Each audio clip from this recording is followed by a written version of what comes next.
Does your accent interfere with your professional success?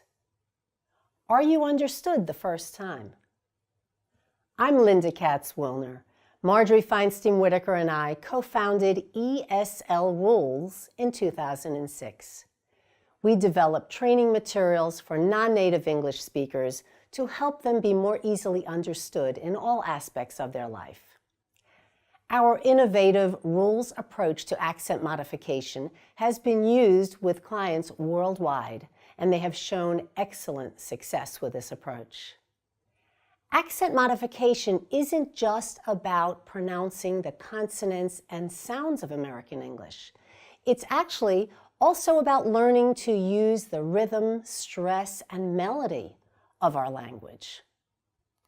Clients who focus on this approach see rapid changes and a more natural conversational speaking style. Watch our videos and practice the patterns so that you can learn to master the American accent.